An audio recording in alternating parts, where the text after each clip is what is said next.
Section 2.1 is called Reasoning and Logic. So, you will probably not need your calculator for Chapter 2, at least 2.1, and most of 2.2. So, we're going to talk about logic some, and we're going to start with a little bit of definitional kind of things. First, statement. A statement is a sentence that is either true or false. And I'd like to give you both an example and a non-example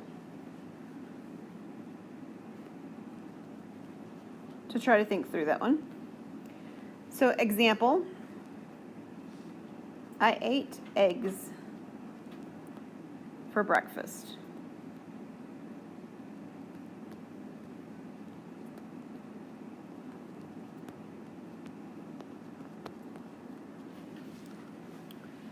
It's either true or it's not true. Happens to be true today. I did eat eggs for breakfast. So there's a couple of ways that non-examples can show up. One way is in the form of a question. What did I eat for breakfast?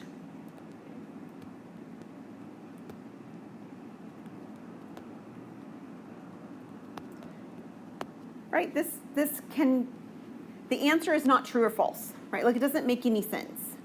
This is not a statement because it does not have a true or false statement that follows it. Like, you don't know, right? It's a question. So this is not a statement. The other type of sentence that is not a statement is what we would call a command. Eat your breakfast.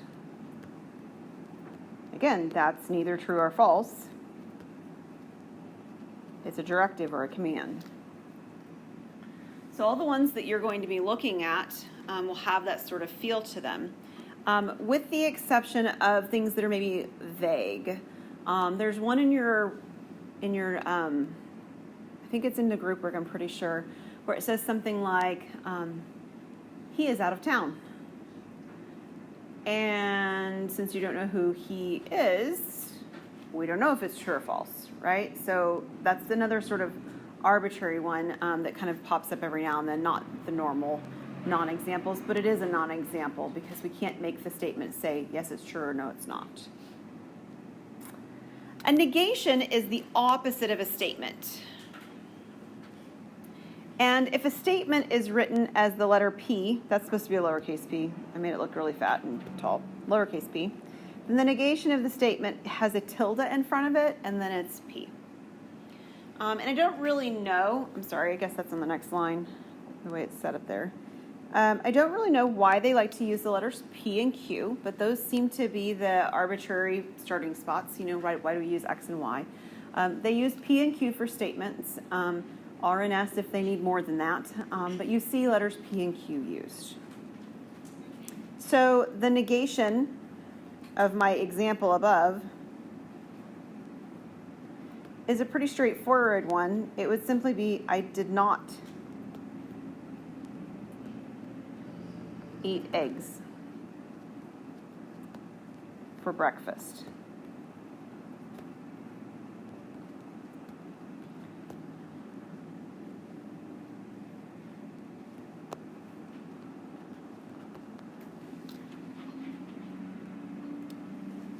Now, negations are really easy for a simple statement like this, right?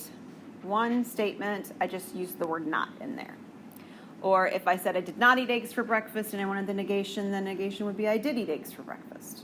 So they work very simply when the statements are simple. So what is it that makes statements not simple? Well, quantifiers. There's a couple quantifiers that make things very difficult. One type is called universal quantifiers, and they refer to each and every element in a set. They're words like all, every, no, none. All the students in this class are girls, right? All. That would be a statement with a universal quantifier.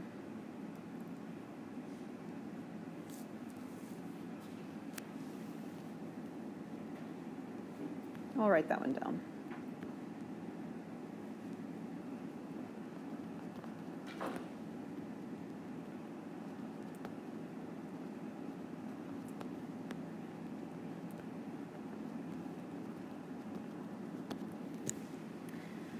Existential quantifiers refer to something existing, right? Existential, we've got the word exist in there. They refer to one or more elements in a set, and they use phrases like there exists, or at least one, or sometimes they'll use the word some.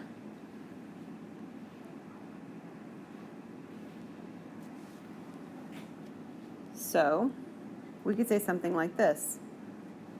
Some people like swimming.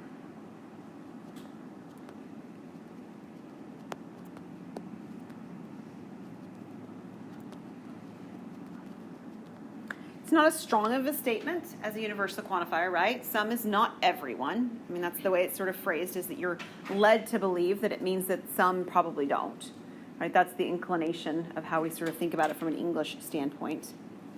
But when we have these universal or existential quantifiers, it is much more difficult to create negations. So like it says here, creating negations when quantifiers are present takes more care than when they're not. So if we think about it, I'm actually going to go back to the two that I just did, and then we'll do the examples here. What is the smallest thing that would have to change in that first statement to make my first statement false about this group in here? The first statement says all students in our class are girls. Emily? Okay, so instead of working about the language, I want you to think about physically speaking what would have to happen in this classroom. Okay, how many? Just one. All I would need is one boy to be in this class, and this statement would be false, correct? Like, I don't need none of you in this class to be girls. I just need one person in this class to not be a girl to make the statement false. Are you guys with me? So, thinking about what Emily said, what we have to do then is to structure the language that says that. In particular, what happens is that this word all needs to change. So the universal quantifier will always change, and it will change to an existential quantifier. So I'm going to say there exists at least one student in our class. And while I could say boy, and that would be fine, I'm going to say that it's not a girl, because sometimes there are categories where it makes it a little bit fuzzier. So there exists at least one student in our class who is, I'm not writing well today, not a girl. I need to write smaller. We'll work on that. Okay, so we changed the all to there exists. And then we have to structure this so that the statement at the end about being that they're all girls includes somebody who's not a girl, right? Some people like swimming. Any idea what the negation of that might be?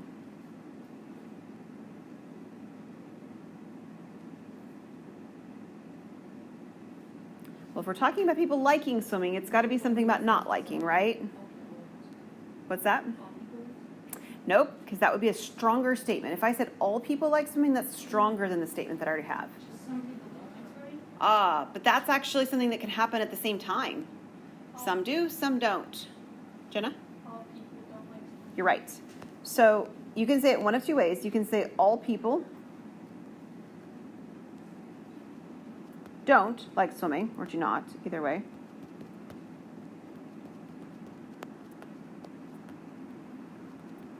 Okay, so I'm taking swimming to something that's not so they don't like swimming, right? It's got to be the opposite.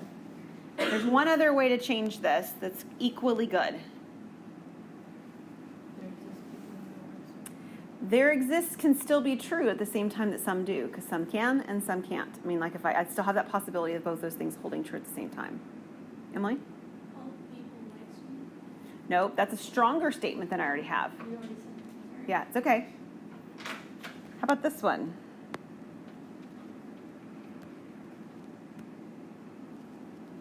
No people like swimming.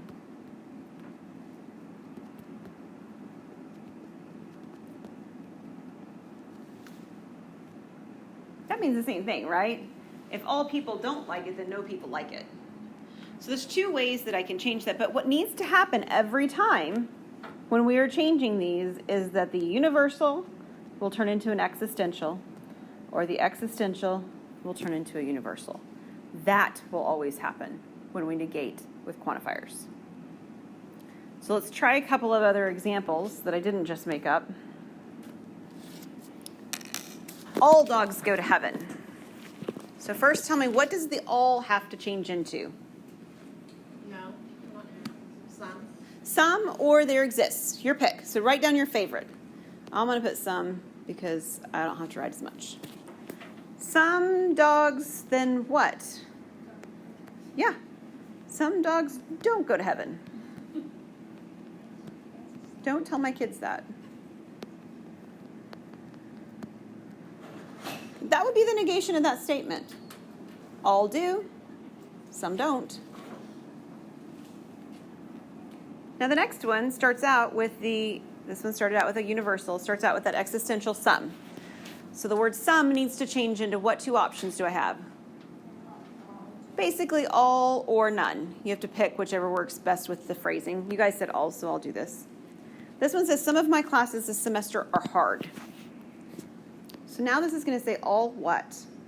All the classes this semester are not hard. Ah, I like how you said not hard. All of my classes this semester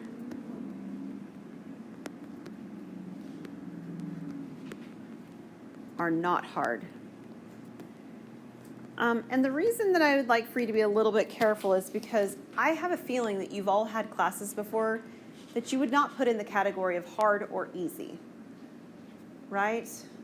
It's not like one or the other. There are some classes that are sort of in between. So we have to be a little bit careful on our structuring of our language that we don't assume that everything's binary. It's one or the other, right? And this would be one of those things that's not. So I'm going to use the phrase not hard instead because that's the simplest way to negate what I have without assuming something more, which easy might assume. Okay? So we first have to change existential to universal or universal to existential. And then we have to change the language to make sure that the statement is becoming the opposite. Those are the key ideas on changing these. Any questions? Let me bring up one other. I just noticed on my notes and I didn't say it. There is one other way to write this. You could say, remember I said we had the word no or none? You could say none of my classes are hard.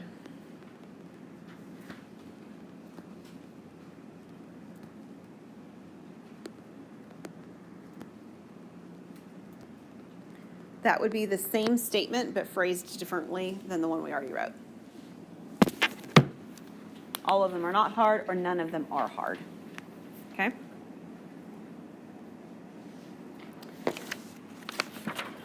All right.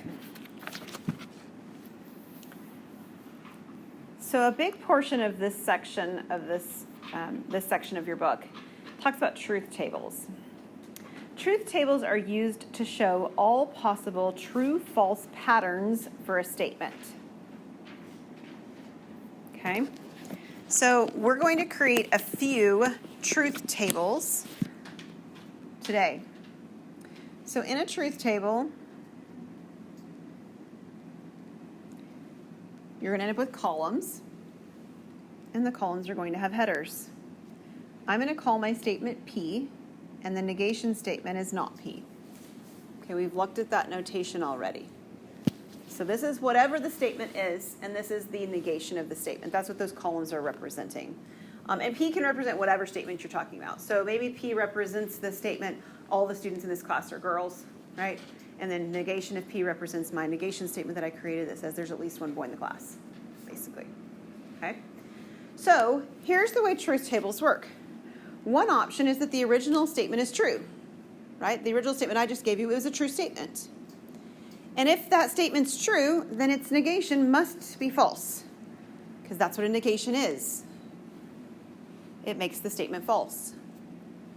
The other possibility is that the first statement was false. And if the first statement is false, then it necessarily makes the second statement true. Okay? That's the definition of a negation. It is the logical opposite to whatever I already had. So this is how the truth table looks when I'm comparing a statement and its negation to one another. Now, there are other kinds of ways to combine statements. So these are called compound statements. There are three that we're going to talk about that you use in English all the time. So two statements joined with a connective. The connectives are and, or, and if then. So this one's 1, this one's 2, and this one's 3. There's one other connective that we use in language. You just don't think about it as being the same as and, but it is. It's the word but that I just used. When you say but, you actually mean and. You usually mean it, you're using the word but because it somehow is sort of an oddity. This happened but something else, right? But it still means that both of them happened. Right? It really means the same thing as and. There's just an English nuance to it that we mean to strike interest in the way we're saying our statement. So these are our three different types of compound statements. We're going to look at the compound statement of and first. So when we have a compound statement that has the word and, that's called a conjunction. So conjunction is the equivalent of an and statement, and it's true if both statements are true.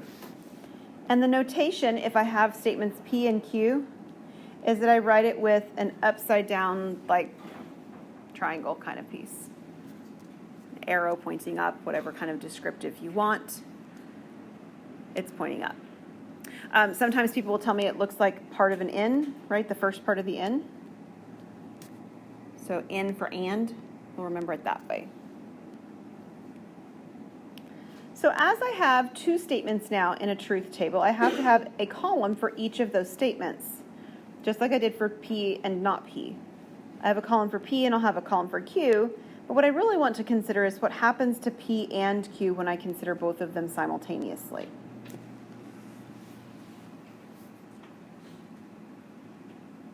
Now, the beginning part of a truth table always looks the same. Okay? So one option, if I have two statements, is that they're both true. Another option is that the first statement is true and the second statement is false. A third option is the first statement's false and the second statement's true. And the final option is that they're both false statements.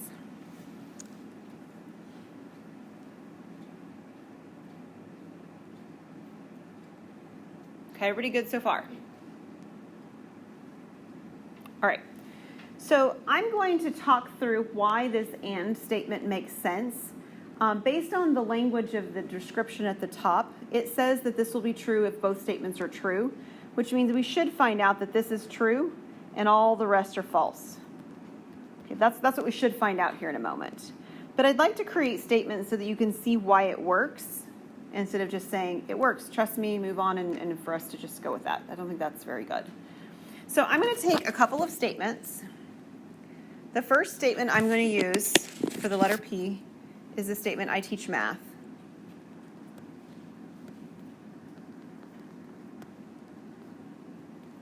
And for my second statement, Q, I'm going to use the statement, I am a mom.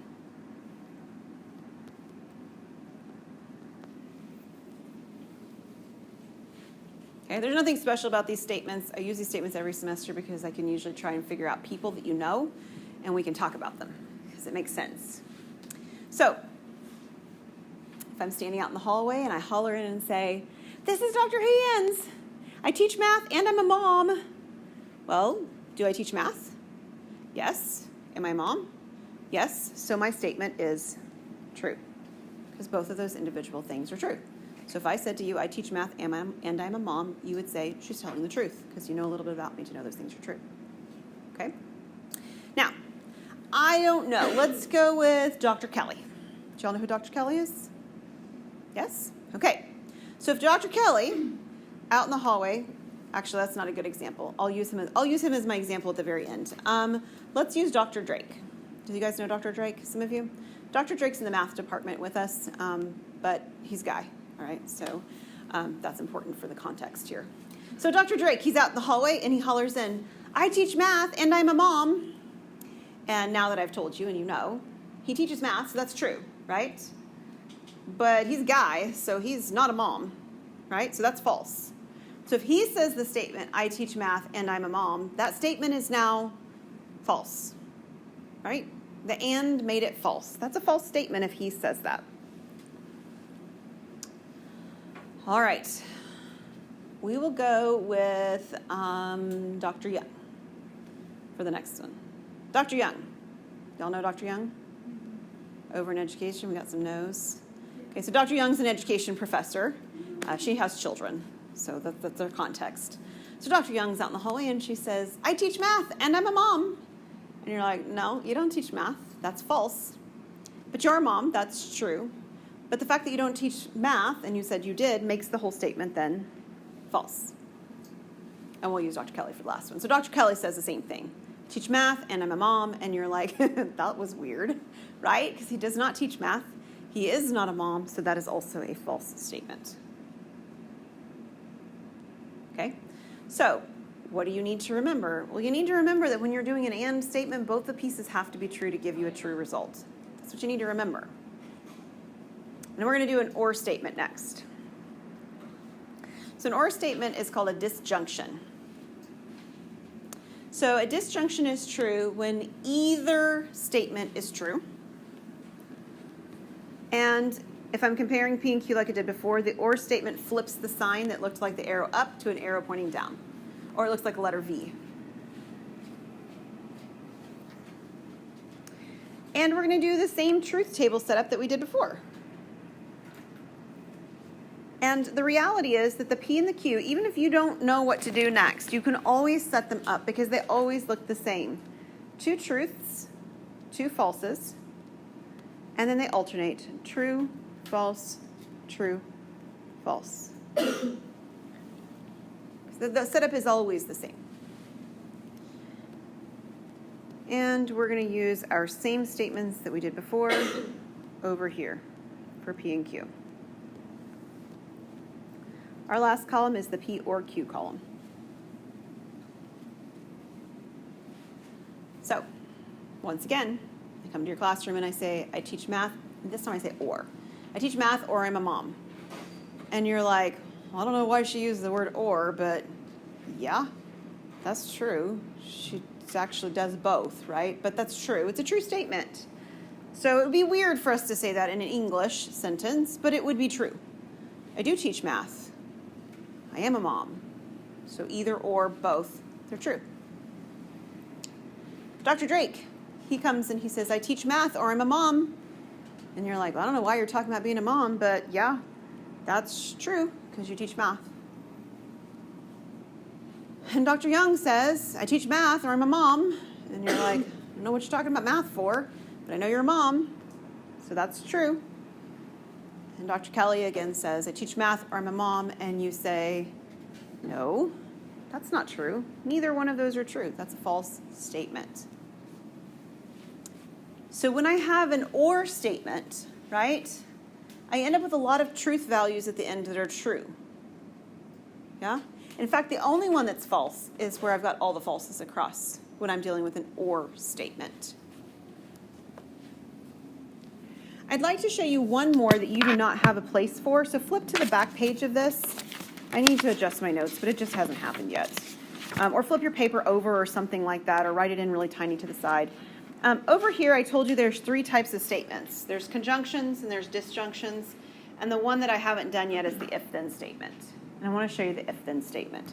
So I'm going to use a blank screen at the end. And if you just want to use a piece of blank paper or something nearby or something, or you probably have got some space there beside your disjunction in example 2. We're going to do an if-then statement. So I'm going to have the same columns, PQ. An if-then statement is written with an arrow between them like this.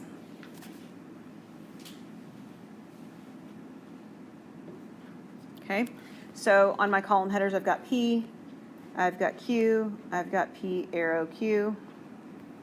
And I have all the same setup. I have 2 trues, 2 falses, And then I have them alternating, true, false, false.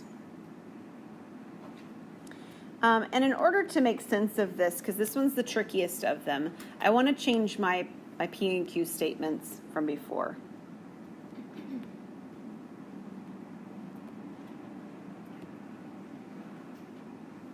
I'm going to let my first statement, P, be I'm a mom. I used that one before. But my Q statement I'm going to use is I'm a woman.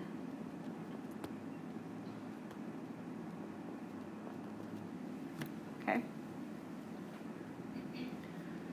So, if a person says to you, I am a mom, if I'm a mom, then I'm a woman, is that a true statement? That's a true statement. So if both of those statements are true, then that result is true to say an if-then statement, right? If I'm a mom, then I'm a woman, that's a true statement. Which necessarily means that if they say, if I'm a mom, then I am not a woman, makes it false, right? Like that doesn't make sense. So that you kind of get for free. It's the last two that are kind of confusing. Because if a person says, if I'm a mom, then I am not a woman, or if I am a mom, then I am a woman, either of those statements could be true, right? Yeah, they could. And you have no way to decipher or to know based on just whether or not they have children, whether they're a mom specifically, whether they are a woman or a man. You have no way of knowing. So what we actually do by default is we say that both of these statements could be true. It's almost like you're saying, I'm giving you the benefit of the doubt that you're telling me the truth. Right? I'm giving you the benefit of the doubt. So if a statement starts out false, right, on the if part, then we automatically have a true statement, or at least a possibility of a true statement, so we call it a true statement as the result. It's awkward and it feels really funny, but that's the structure for what we do. Okay, we're going to do one more example before we pause today. It's the one I was leaving off on, example 2. On example 2, we're simply creating an arbitrary truth table for some symbols. They don't have any context, so we're going to use what we developed from the previous examples to help us. Again, we always have the same number of columns to start with as we have statements. I have a statement P and I have a statement Q. So I will have a column for P and a column for Q. Then I look at the individual components of this, and I notice that this isn't actually Q, it's the negation of Q. So I need a column for negation Q. That doesn't mean I don't need the Q column, it just means I need an additional negation column. Now, I don't need a negation column for P because I don't have that in this particular problem. If I did, I would put one. And I'd probably put it first because it comes before Q, right? So I'd do the negation of P and the negation of Q if I needed them both. And my last column is combining all those pieces together. So I have P, was it and? Yep, tilde Q. Okay, so these are the column headers, and they all come from breaking apart the statement, the compound statement that we were given, which was P and tilde Q. Now the P and the Q column, again, are always going to be the same thing. True, true, false, false. You can always start true, false, false. Always the same. Negation columns are very easy because the negation column simply says to go back to what it's negating, in this case column Q, and flip it all around. If it's true, it's false. If it's false, it's true. So in the Q column, it's true. So in the tilde Q column, it's false. And then it's true. And then it's false. And then it's true. Just flipped. Now, I have an and statement. So what is the and statement? When is an and statement true? When both values are true. When both values are true. That's what I'm looking for, is both values to be true. And I need to be careful that I'm comparing the right columns. I have a column on my screen for Q, but that's not part of my statement, right? The P column and the tilde Q column are my statement that I'm comparing, or combining, more accurately, combining. So if I use the red columns that I've highlighted, the first column has a true in the first space, and the third column, that second red column, has a false. So the result would be false. Because just like Abby had said, I really need two trues in order to make something true. The second row has a true statement in column 1 and a true statement in column 3, which means its result is going to be true. Now, the third and fourth rows right here, they both have falses already. I mean, like they start out false with P. So they have no shot either at being true because I need 2 trues, so those are both falses. Okay? This is what a truth table will look like. Most of the truth tables we do in this class are actually going to have just 2 statements, P and Q. All right? I think there's one spot where we encounter, I can't remember if it's in your homework or in your group work, 3 statements, and if and when we do that, we'll cross paths with that then. Most of ours are going to have 2 statements, P and Q. And we'll stop there for today.